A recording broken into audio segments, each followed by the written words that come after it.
Brattleboro Gallery Walk goes virtual.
Hi, my name's Priya, and I'm going to be a freshman at BUHS this year.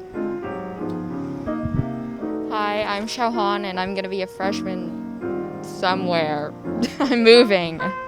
And we'd like to welcome you to the Brattleboro Museum and Arts Center. What I love about Gallery Walk is there are a lot of exhibits to look at, and there's food, and usually there's people. I love that during Gallery Walk we get to appreciate some of the local artists here, and I feel more connected to this town. To me, art is a really important way to express yourself, and it comes in so many different forms, so it can really be different for anyone, like music and then the paintings that you see behind me.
I'm Sarah. I'm the exhibitions manager here at Brattleboro Museum and Art Center.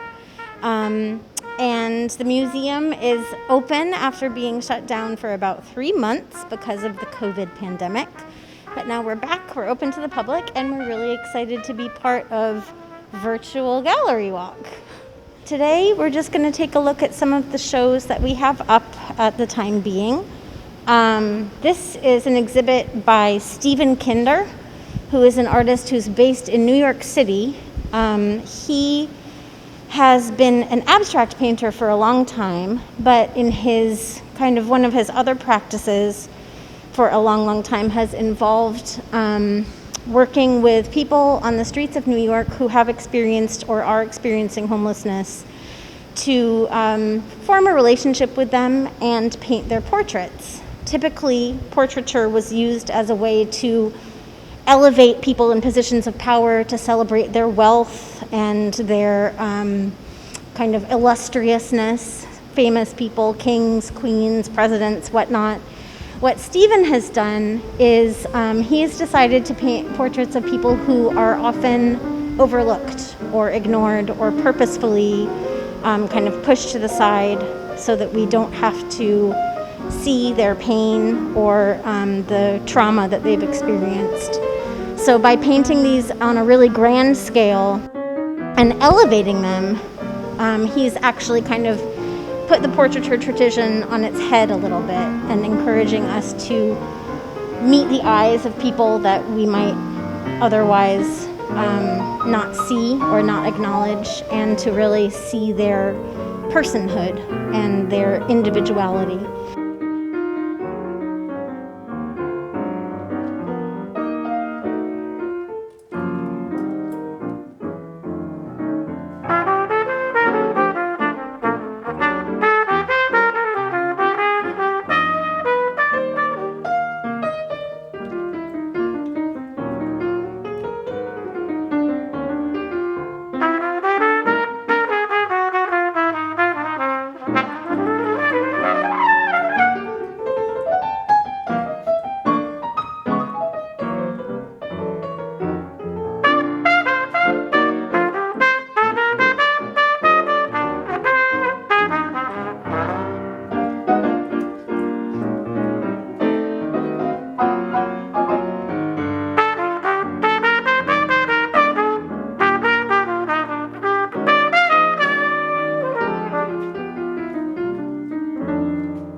Hi, good afternoon. My name is Chantalie Gander. And I'm McLean Gander.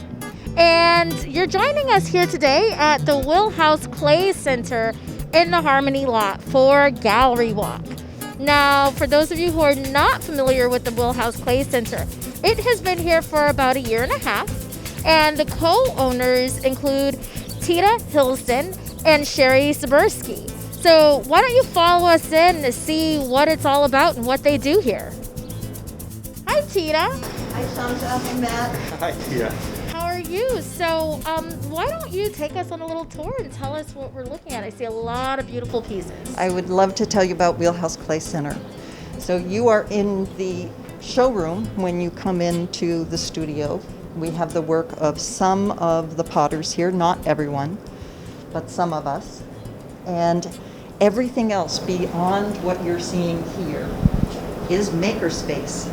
This is a community clay center, correct? So it's part showroom, and then the rest of it, people can actually come here and create these pieces? That's right. We've created multiple ways for people to work with clay here. They can rent space so that they can come in whenever they want.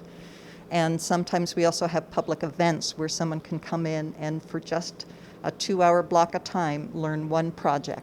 So we have different ways, and we have classes. So we have different ways of allowing people to come in and work with clay at whatever their interest level.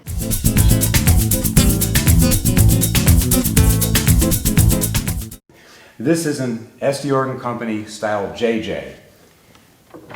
Very popular, and this one was made in 1916. It's solid oak, and it was made for traveling.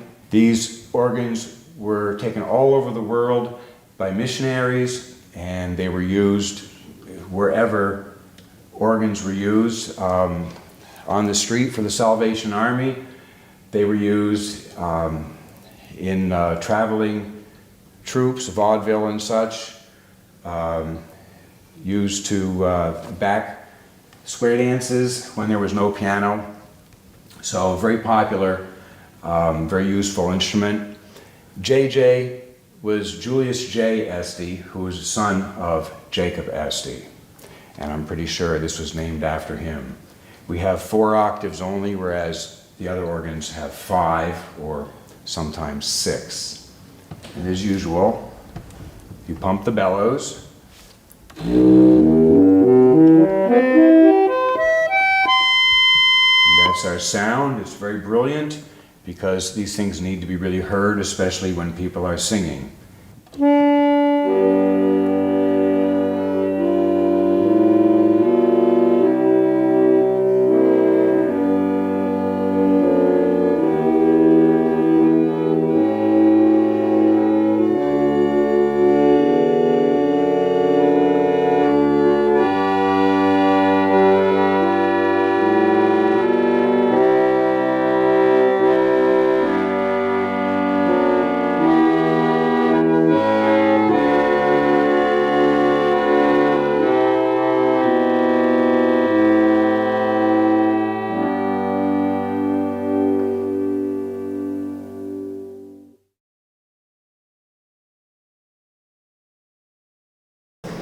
So over here in the first couple of cabinets, we have the work of my business partner, Sherry Zabriskie.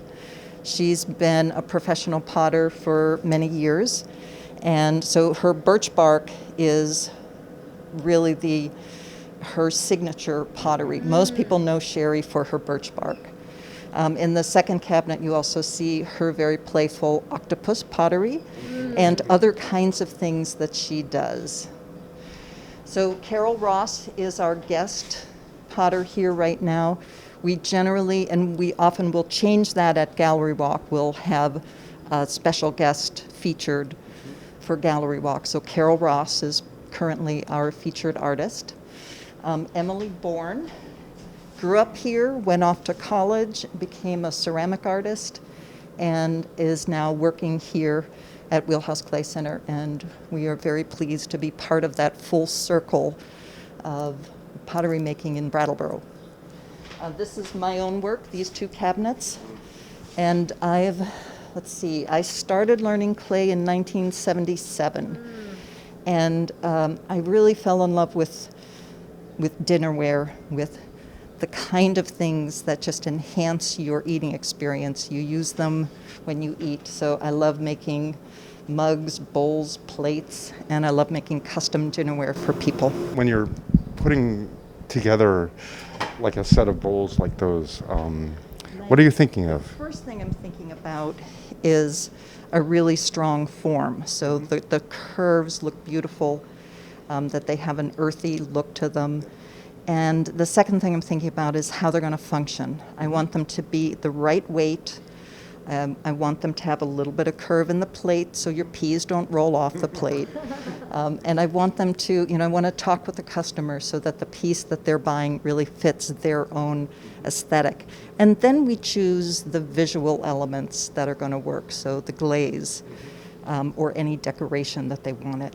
For the maker space now, come on in. And I'm going to let you hold the mic, actually. So we start basically here, and what you're coming into is what we call the shared rental area. So all of these folks have shelves. They're all renters, and they have a private shelf to keep their own work on, and they use wheels that are shared in common. And they can come in whenever they want. This whole area, certainly the common renters that's our most popular rental here. That's what most people want.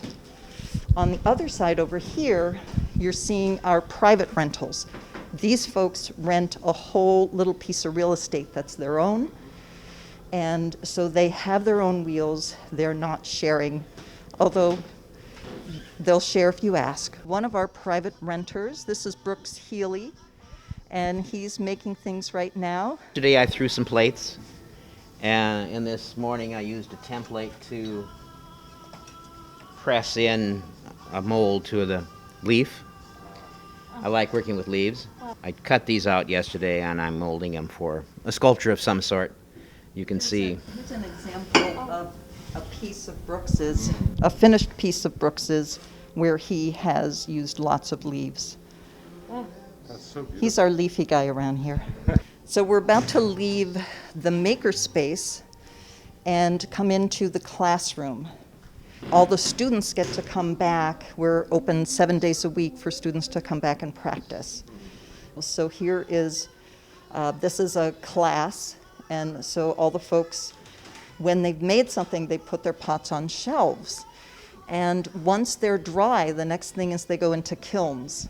So come back here, you'll see lots of pots on shelves.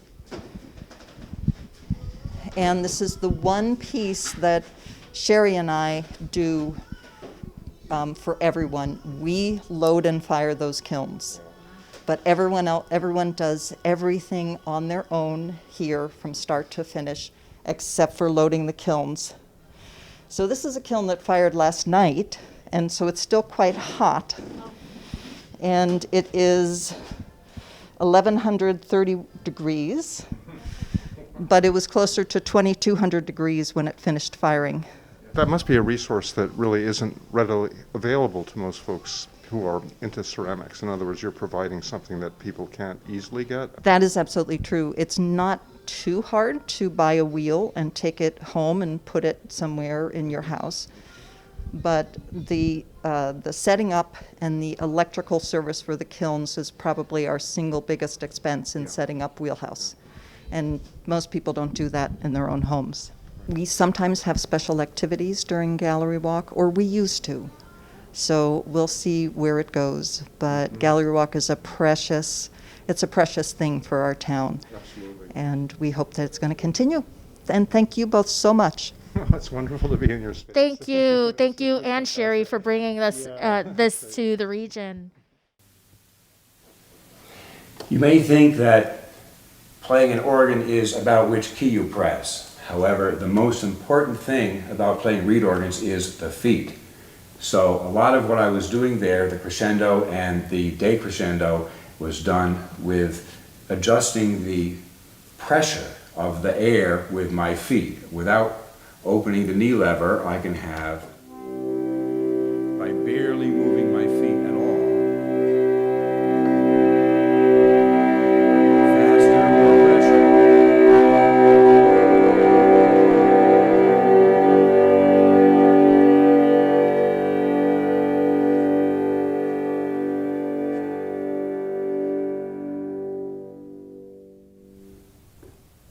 That takes skill.